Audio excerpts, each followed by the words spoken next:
que vous avez déjà eu ce sentiment que devant vos parents, vous êtes des enfants? Même si vous avez 30 ans, 40 ans, 50 ans, 60 ans, dès que vous vous retrouvez devant vos parents, vous avez ce sentiment de petite fille prise à l'intérieur de vous.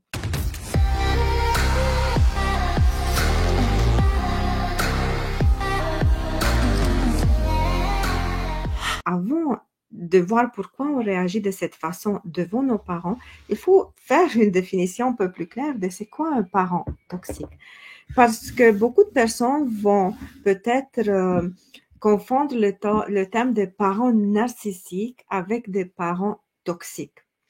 Un parent narcissique, vraiment, c'est un parent extrêmement focalisé sur lui-même. C'était un parent extrêmement dominant. C'est un parent qui a énormément d'insécurité et qu'il va essayer de combler cette insécurité par la domination de ses propres enfants. Et on va aller plus loin dans ces relations, peu importe les personnes qui se trouvent autour de cette personne narcissique. Donc, la première caractéristique d'une personne narcissique, c'est, en dehors de beaucoup plus d'autres, mais je ne vais pas rentrer en détail pour ces caractéristiques des parents narcissiques, des personnes narcissiques. Je veux plus me limiter vers les parents narcissiques. Donc, sont des parents qui vont toujours humilier les enfants, sont des parents qui vont dominer leurs enfants, sont des parents qui vont toujours avoir raison, c'est eux qui ont raison. L'enfant, il est inexistant et surtout, sont des parents, comme on dit, parents dévorants, qui vont manger leur enfant, qui vont effectivement croquer dans son enfant au niveau de la personnalité. Donc, l'enfant va être incapable de construire estime de soi, confiance en soi, image de soi, incapacité de s'affirmer dans le monde. Et tous ces types de comportements qui ça se passe pendant l'enfance, l'enfant va les traîner toute sa vie sans exception. Donc, comme vous pouvez voir, tout commence dans la petite enfance. Et maintenant, j'ai fait une petite parenthèse pour les parents narcissiques. Et aussi, maintenant, on va passer pour les parents toxiques. C'est quoi un parent toxique? Vous pouvez dire, ah, j'ai une maman qui est super attentive avec moi, qui pendant mon enfance était super protectrice, elle m'aimait beaucoup, elle voulait que jamais, jamais il m'arrive quelque chose. Mais toi, arrivé à l'âge adulte, tu ne te fais pas tellement confiance, tu as toujours besoin que tu appelles maman pour lui demander l'opinion, que tu lui demandes la permission, que tu attends sa confirmation, que c'est bien ou c'est mal, qu'est-ce que tu fais? Et tu dis, ah, mais je comprends pas pourquoi, parce que j'ai une maman super aimante, protectrice. Oui, il y a des limites, parce que ta maman, à sa manière, a été un parent toxique. Ça veut dire que c'était un parent, dès qu'on tombe dans la catégorie des parents surprotecteurs, des parents qui, à partir de leur propre peur et de leur propre insécurité, ne vont jamais, jamais laisser l'enfant vivre ses propres expériences, faire ses erreurs et avancer dans le monde à sa manière pour découvrir exactement c'est quoi ce monde. C'est un parent qui va toujours essayer de prévoir qu'est-ce qui peut arriver à son enfant. C'est un parent toxique. Donc, regardez un autre exemple des parents toxiques. On a une autre catégorie de parents toxiques, c'est les parents enfants. Des parents qui sont tellement insécures, qui sont toujours craintifs, qui vivent dans leur peur, qui vont toujours confesser ou confier tous leurs gros problèmes d'adultes, vont les confier aux enfants, à leurs enfants, et ils vont essayer de trouver un appui émotionnel dans l'enfant. Et comme les enfants par excellence sont des empathes, les enfants par excellence sont des empathes, ils vont toujours avoir ce dévouement absolu, indiscutable envers son parent, et alors il va se connecter effectivement à l'émotion du parent, et toute sa vie, il va vivre dans une sorte d'extension émotionnelle de son parent, sans pouvoir développer son propre monde émotionnel. Donc, regardez comme il y a différentes catégories des parents toxiques. C'est pas juste les parents abusifs, parce que beaucoup de personnes vont faire des confusions en pensant que les parents toxiques sont juste les parents abusifs, les parents violents, les parents agressifs. Mais non, même un parent surprotecteur, c'est un parent toxique. Un parent enfant incapable d'assumer ses émotions d'adulte, incapable d'assumer son monde d'adulte, c'est un parent toxique. Par la suite, on va rentrer dans la catégorie des parents dominants. ok? Même s'ils sont pas narcissiques, sont des parents dominants. C'est toujours des parents qui vont essayer de toujours, c'est eux qui ont raison. C'est toujours des parents qui, l'enfant, peu importe l'opinion de l'enfant, c'est lui qui va tout de suite les corriger. Non, tu fais comme ci, tu fais comme ça, tu fais comme ça, comme tu fais comme ça. Et pourquoi ça vient, ce besoin de domination? Parce que d'habitude, et qu'est-ce que moi j'ai constaté à travers mes consultations avec mes clients, le besoin de dominer les autres, c'est pas tellement un besoin de dominer les autres pour le plaisir de les dominer, que derrière ça se cache une énorme insécurité qui vient d'habitude de l'archétype de l'enfant adulte. Quand l'enfant il a été vraiment laissé à lui-même, alors il a dû développer des systèmes pour survivre. Et le premier système qu'il a développé pour survivre, c'est le contrôle. Alors, un type de parent qui n'a pas été sécurisé pendant son enfance, il va toujours avoir besoin de dominer et de contrôler son environnement, incluant son enfant. Donc, regardez les catégories dans lesquelles rentre, et il y en a beaucoup plus que ça.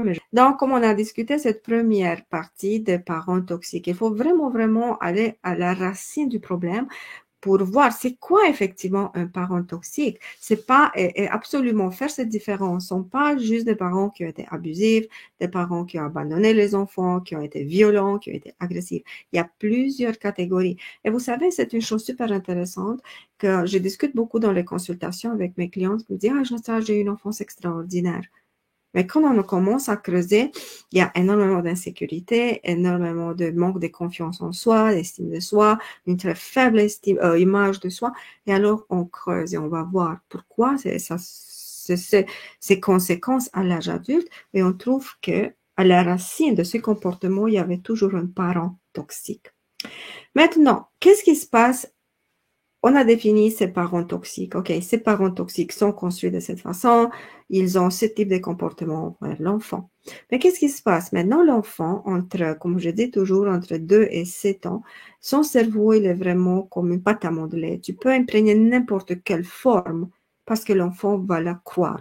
Donc, tout le système de croyances, tous les conditionnements, toutes les programmations, ça se passe entre 0 et 7 ans. Et l'enfant va porter à l'intérieur de lui tous ces programmes pour le reste de sa vie.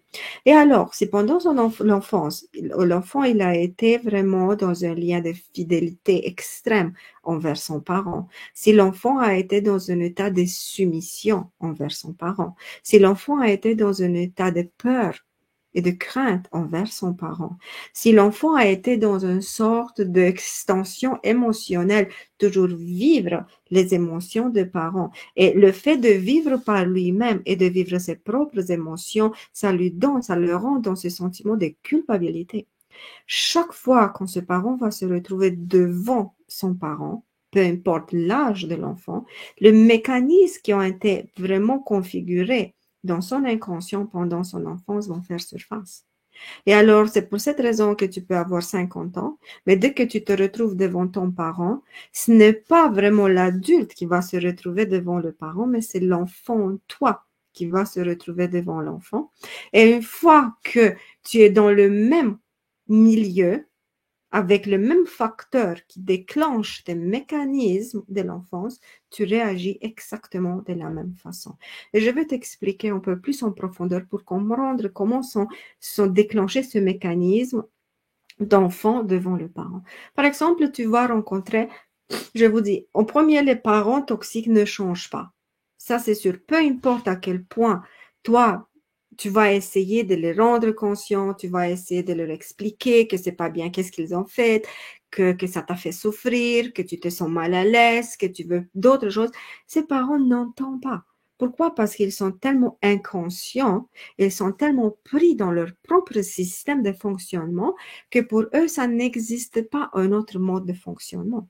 Si pour lui, l'enfant doit se comporter de cette façon, pour lui, toute sa vie, l'enfant doit se comporter de toute sa vie. Il ne voit pas que l'enfant a grandi, que l'enfant il a le droit de s'exprimer d'une manière différente, que l'enfant il a le droit d'avoir une opinion complètement différente. Non. Ces types de parents, oh, ils ont ce qu'on appelle un mindset rigide, une manière de penser extrêmement rigide.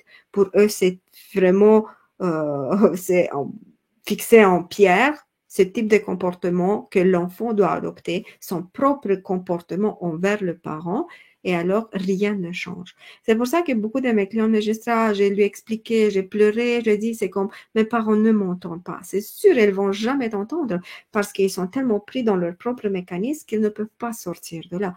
Donc, c'est inutile, absolument inutile de faire quelque chose du côté parent, sauf s'il y a comme une grande illumination dans le parent qui va dire, waouh, je deviens de plus en plus conscient que c'est pas bien, qu'est-ce que j'ai fait avec mon enfant, et je veux changer. Ça, c'est toute une autre histoire. Mais je parle de parents qui n'ont pas cette prise de conscience, qui n'ont pas cette capacité de devenir conscients de leur propre système qui ne fonctionne pas et faire des changements.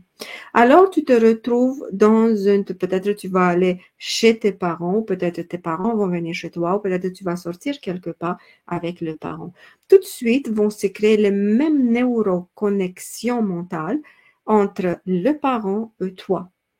Ça va être le même environnement, ça va être le même comportement, ça va être le même fonctionnement répétitif qui se produit depuis des années, des années, des années. Alors, même si toi, tu vis à l'extérieur, mais dès que tu rentres dans l'environnement, le milieu dans lequel évolue, tout de suite fait en sorte que tes mécanismes qui sont déjà programmés, toutes tes programmations de l'enfance, tout de suite, elles vont se réveiller. Tout de suite, elles vont se réveiller.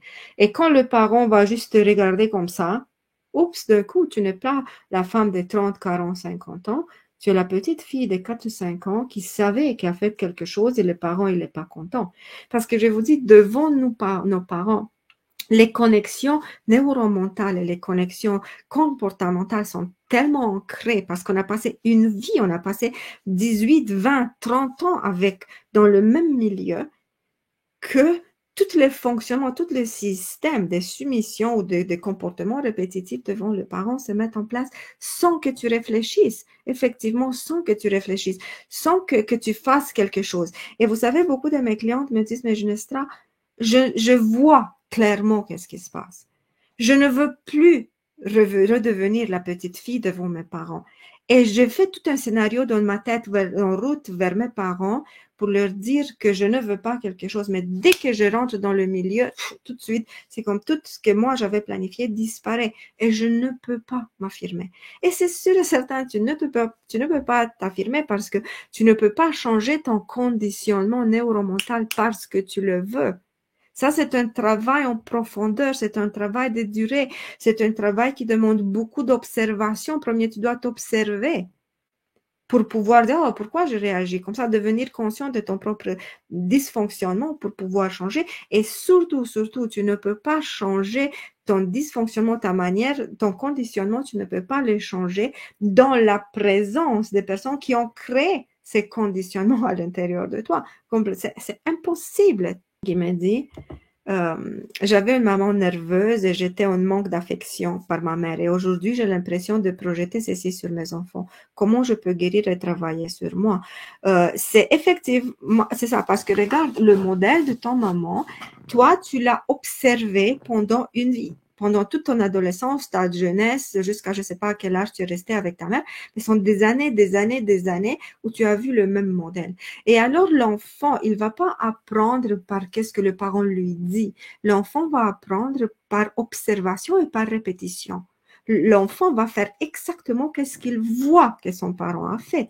Et même si mentalement tu dis, je ne veux pas faire comme ta mère, comme ma mère a fait, dès qu'une situation similaire se présente, toi, comme enfant, tu n'as pas eu un autre modèle.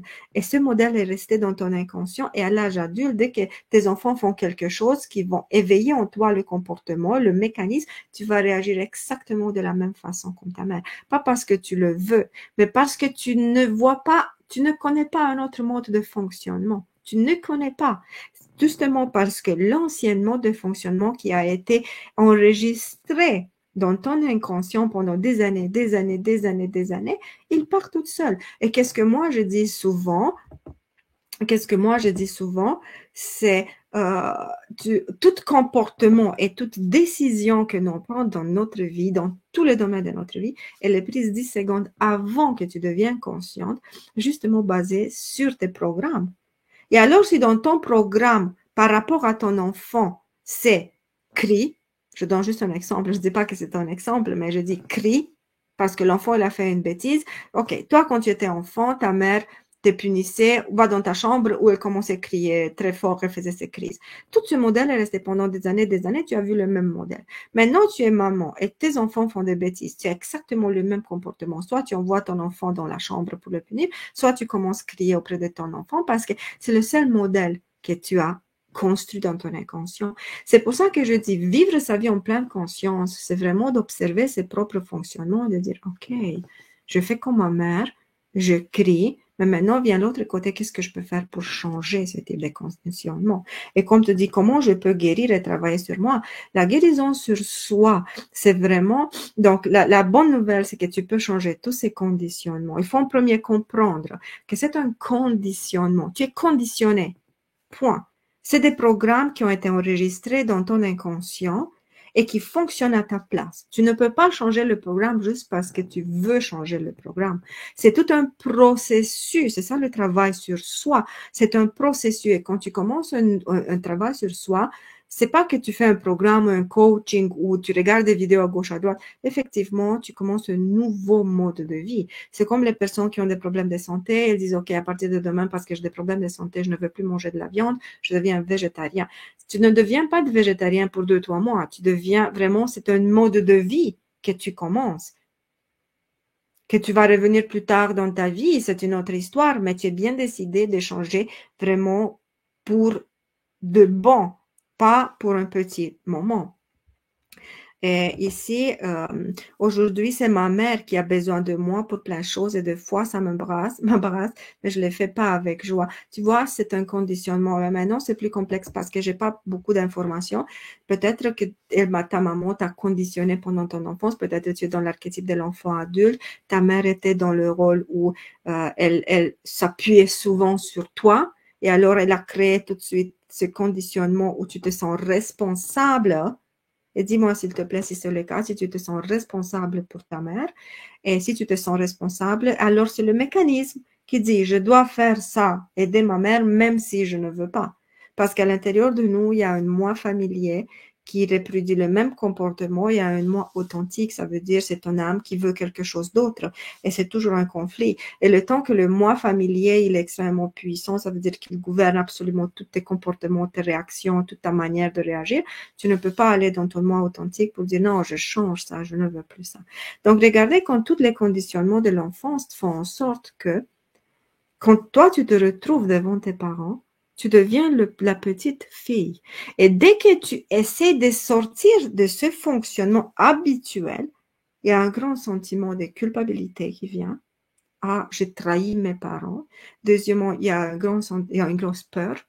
Mais s'ils ne vont plus m'aimer, et après, c'est vraiment toutes ces histoires, mais s'il me rejette, si je ne suis plus digne, mais si je le fais de la peine, mais si, tu vois, dès que tu essaies de sortir du chemin habituel, du conditionnement habituel dans lequel tu as évolué pendant longtemps, tout de suite, il y a l'autre côté qui vient tout de suite te zapper et te remettre. Non, non, non, tu ne peux pas trahir tes parents. Non, non, non, tu ne peux pas refuser tes parents. Même si tout à l'intérieur de toi crie, je ne veux plus faire la même chose, les conditionnements et l'environnement te gardent toujours dans la même situation.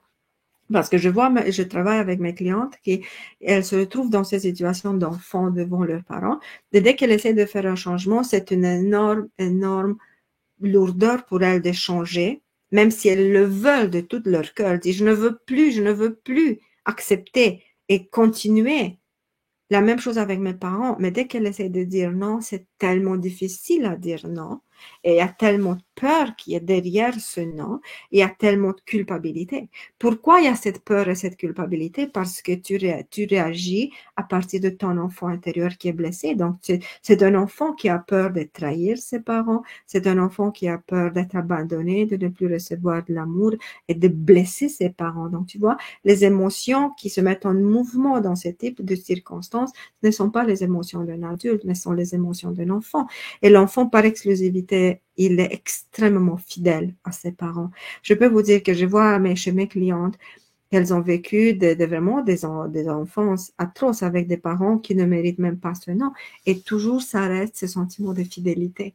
Même si tout se révolte à l'intérieur, dès qu'il y a en discussion, que je m'éloigne de mes parents ou je ne veux pas les aider comme ils le demandent, il y a tout de suite un sentiment de culpabilité, de regret, oh, je devrais parce qu'ils sont mes parents, tu vois, il y a tous ces mécanismes qui se mettent en mouvement derrière.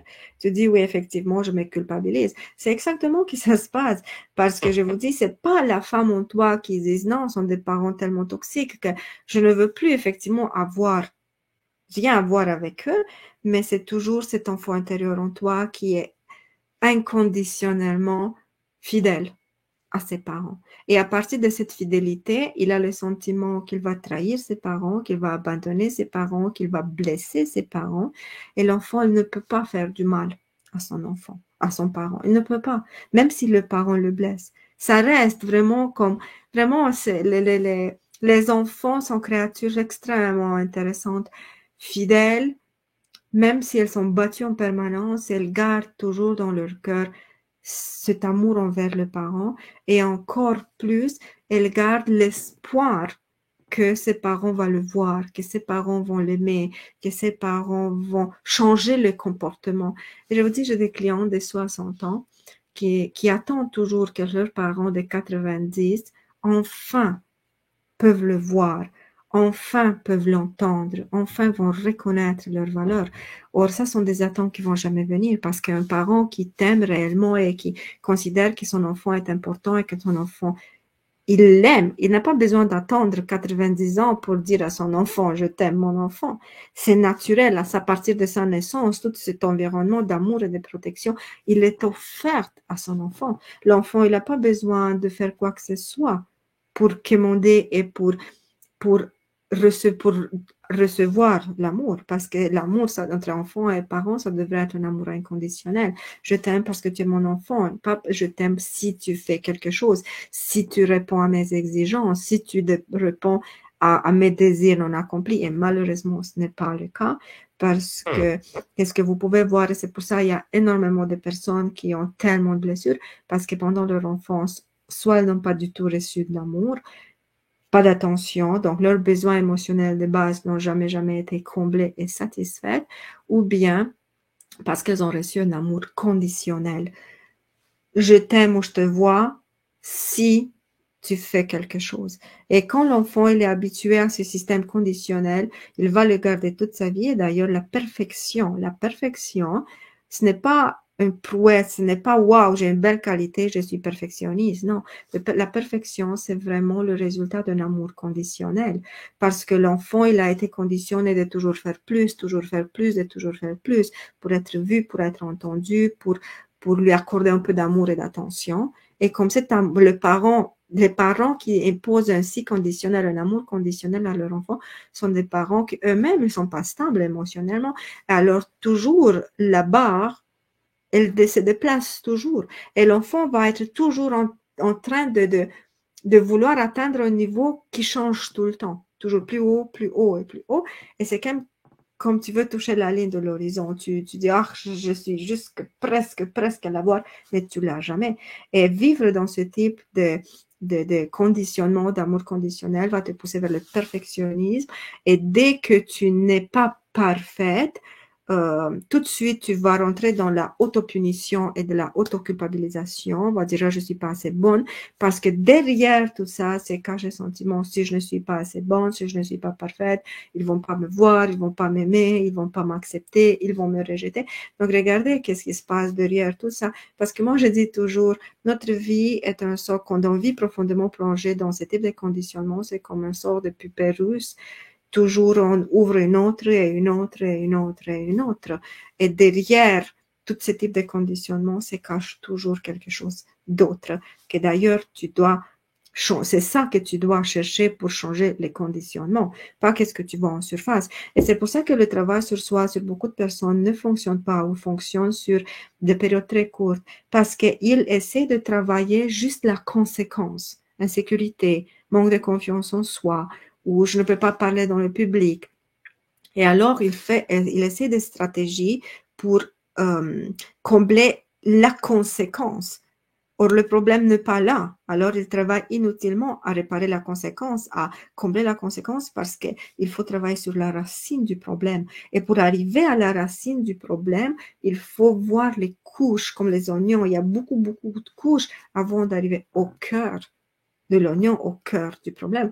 Et c'est pour cette raison que si tu travailles toujours sur tes conséquences, mais tu t'approfondis jamais pour voir quelle est la racine de ton problème, tu vas toujours avoir le sentiment qu'il t'échappe quelque chose, qu'il y a un morceau qui manque à ton casse-tête, que tu fais du travail sur toi, mais tu n'avances pas, qu'il y a quelque chose qui ne fonctionne pas, tu as des petits moments où tu avances et après tu stagnes et après tu retombes dans les anciens patterns. Et c'est comme ça toujours. Et c'est ces grands sentiments de à quoi bon, je n'avance pas, c'est frustration et tristesse et déception et dépression et des sentiments refoulés et mélangés et beaucoup, beaucoup de choses qui se cachent derrière tout ça. Alors, dites-moi si vous avez des questions pour moi, parce que ça me fait toujours plaisir de répondre à vos questions. Et j'espère que cette petite discussion vous a aidé à mieux comprendre un peu pourquoi on réagit de cette façon devant nos parents toxiques. Parce qu'un parent toxique, ce n'est pas pour rien un parent toxique. Et c'est un parent qui est à lui, à son tour, des gros dysfonctionnements émotionnels, qui n'a pas été capable de les guérir, n'a été même pas conscient de les guérir. Et il a reproduit le même comportement envers son enfant. Et malheureusement, l'enfant devenu adulte, maintenant, il va reproduire le même comportement envers ses enfants. Et c'est ça le vrai héritage quand on a nos enfants. Et alors, quelqu'un dans sa lignée, il va dire, OK, c'est le temps qu'on change ça.